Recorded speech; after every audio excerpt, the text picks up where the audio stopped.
Bismillah ar-Rahman ar-Rahim, alhamdulillah, wa salatu wa salamu ala rasulillah.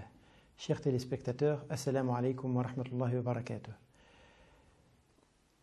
Il y a un jeune qui avait côtoyé le prophète sallallahu alayhi wa sallam et qui avait un lien de proximité avec lui, puisqu'il s'est mis un peu au service du prophète sallallahu alayhi wa sallam pour l'aider chez lui, qui s'appelle Rabi'a ibn Ka'b. Ce jeune Rabi'a raconte une fois un échange qu'il avait eu avec le prophète sallallahu alayhi wa sallam. Il disait que j'étais toujours près de lui et j'étais attentif à ses besoins et je courais pour lui apporter de l'eau pour faire ses ablutions et j'attendais s'il m'appelait pour un besoin quelconque. Un jour, j'étais devant chez lui, aussi dans la tente comme ça, et je l'entendais dire Subhanallah, Subhanallah, Subhanallah. Des fois, il m'arrivait de m'endormir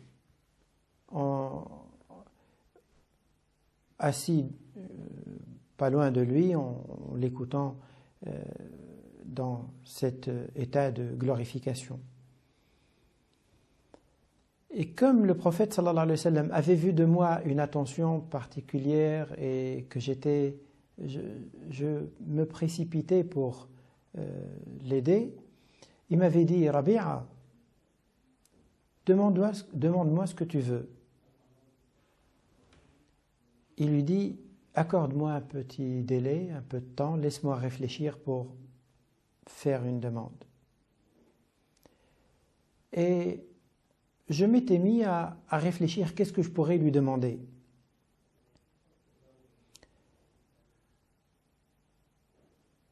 En réfléchissant, ce jeune homme-là s'est dit que cette vie-là sur terre est courte et éphémère.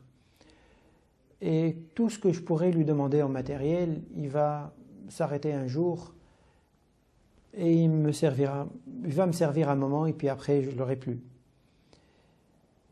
Et du moment que j'ai de quoi répondre à mes besoins, c'est pas ça peut-être qui mériterait que je lui demande. Ce serait mieux que je lui demande quelque chose qui se rapporte à la vie de l'au-delà, à la vie future. Surtout que j'ai vu que quelqu'un de très bon, très pieux, très proche de Dieu. Donc si je lui demande quelque chose dans ce sens-là, et si je l'ai et que je l'ai, alhamdulillah, j'aurais gagné. J'étais le voir et je lui ai dit ô prophète, tu m'avais demandé de faire un vœu ou te demander quelque chose un jour et je t'ai dit de m'accorder un délai. Et après réflexion, j'ai pensé à une chose. Si tu peux intercéder auprès de Dieu en ma faveur pour qu'il ne me châtie pas, qu'il ne me mette pas en enfer. Et là, le prophète sallallahu alayhi wa sallam me pose la question en me disant qui t'a dit ça, Rabi'a? Qui t'a donné cette idée? Il lui dit je jure par celui qui t'a envoyé, personne ne m'a donné l'idée. C'est moi qui, en réfléchissant, j'ai vu que tu es proche de Dieu. Je me suis dit que c'est l'occasion de demander à Allah subhanahu wa ta'ala de me préserver de l'enfer. Le prophète sallallahu alayhi wa sallam marqua un long silence suite à cette réponse-là de ce jeune Rabi'a. Et puis après, il lui dit, je vais le faire et je vais invoquer Dieu pour toi. أعني على نفسك بكثرة السجود. Mais je vais te demander une chose, c'est aide-moi, c'est de m'aider contre toi-même en multipliant les sujouds et les prosternations, en multipliant les prières, en d'autres termes. De ce récit-là, on voit que l'entourage qui était autour du prophète sallallahu alayhi wa sallam, même les jeunes enfants, en étant près de lui, en l'observant, en voyant comment il vit, c'est quoi ses priorités, ça les transforme. Ça change leur façon de voir les choses. Et l'exemple de Rabi'a ici est très parlant, parce que c'est un jeune homme, d'ailleurs ça a étonné même le prophète sallallahu alayhi wa sallam, lui-même qui a pensé que quelqu'un lui aurait soufflé cette demande. Et il lui a dit, est-ce que quelqu'un qui t'en a parlé? Il lui a dit, non, c'est moi. C'est le contact, c'est la proximité avec le prophète sallallahu alayhi wa sallam qui finit par déteindre sur l'environnement, sur l'entourage proche.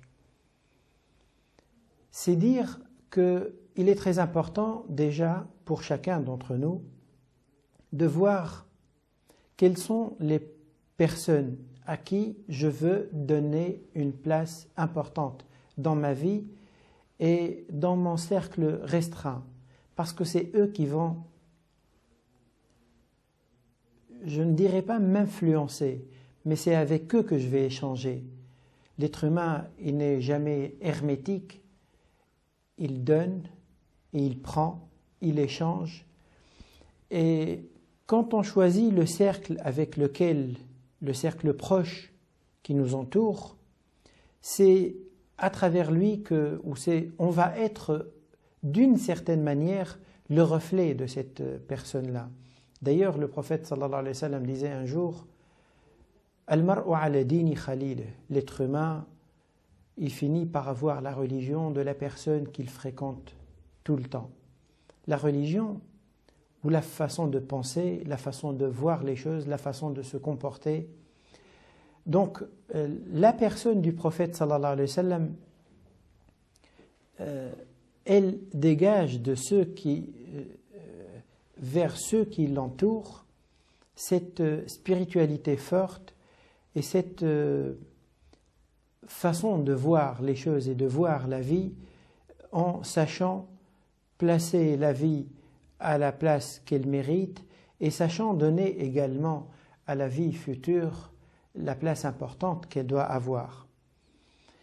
Un deuxième enseignement important également qu'on peut tirer, c'est que le prophète sallallahu alayhi wa sallam a promis donc à Rabi'a de invoquer Allah subhanahu wa ta'ala pour lui, mais il lui a fait une demande. Et là on voit que le prophète sallallahu alayhi wa sallam,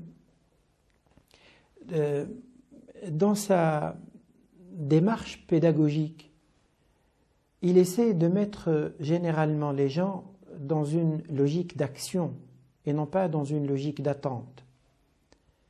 Quel que soit l'objectif qu'on veut atteindre, il est très important de fixer un objectif, mais aussi d'agir par la suite. Et le prophète sallallahu alayhi wa sallam poussait ses compagnons à agir. أعني على نفسك بكثرة السجود. Quand un jour quelqu'un est venu le voir lui disant « Ô prophète, c'est pour quand le jour du jugement? Ce sera quand le jour du jugement ?» Le prophète sallallahu alayhi wa sallam ne lui a pas donné une réponse directe. Il aurait pu lui dire « Allahu a'lam, Dieu seul sait, je ne sais pas. » C'est ce qui est vrai d'ailleurs. Il lui a dit « Qu'est-ce que tu as préparé pour le jour du jugement ?» En d'autres termes, agis et prépare-toi, toi, pour le jour du jugement. C'est plus important que de savoir quand il va arriver. C'est sûr que celui qui lui a posé la question, c'est aussi dans l'esprit de se préparer.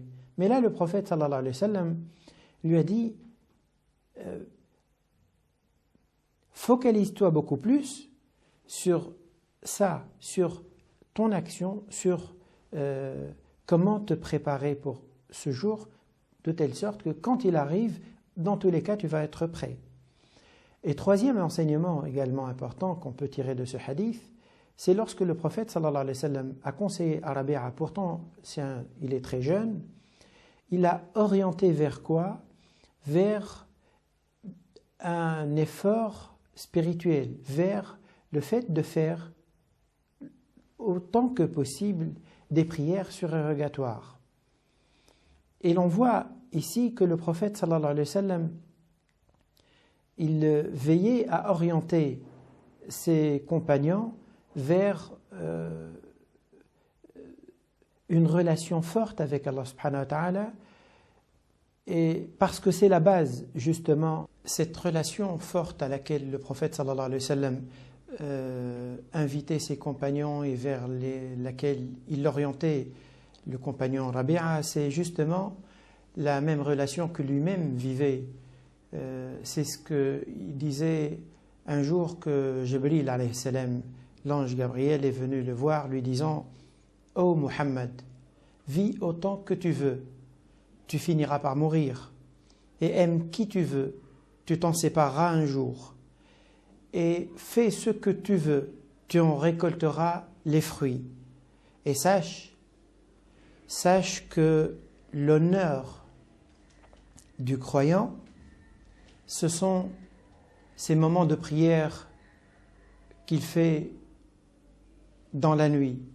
Et sache que la grandeur du croyant et sa fierté, c'est le fait de ne pas se trouver dans le besoin vis-à-vis des autres et qui se montre plutôt digne et réservé. Donc le prophète sallallahu alayhi wa sallam lui-même, dans la vie de tous les jours, vivait cette relation particulièrement intime avec Allah subhanahu wa ta'ala, et c'est justement c'est ça ce qu'il recommandait à son compagnon qui est venu lui faire ce vœu d'intercéder en quelque sorte en sa faveur le jour du jugement, pour que Allah subhanahu wa ta'ala le mette à l'abri de l'enfer et qu'il lui accorde le paradis.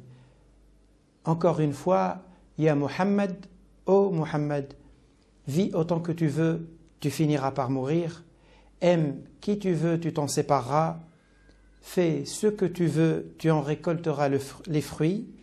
Et sache que l'honneur du croyant, ce sont ces moments de prière pendant la nuit. Et sache que sa grandeur et sa fierté, c'est de se montrer digne et de ne pas trop éprouver le besoin vis-à-vis des autres, bien sûr, sauf quand il est nécessaire, mais ne pas avoir le réflexe de recourir facilement à demander de l'aide, mais plutôt compter plus sur soi-même. Ce sont là les enseignements que Sayyidina Jibril alayhi salam avait appris au prophète sallallahu alayhi wa sallam. C'est cet esprit-là qui l'animait, et c'est cet esprit-là également que lui-même il diffusait autour de lui, et c'est en partant de ces enseignements qu'il avait conseillé à ce compagnon Rabi'a, ce jeune, tout jeune Rabi'a, pour l'orienter vers la clé justement du succès, c'est d'avoir l'habitude d'aller frapper à la porte d'Allah subhanahu wa ta'ala à travers la prière. Wassalamu alaikum wa rahmatullahi wa barakatuh.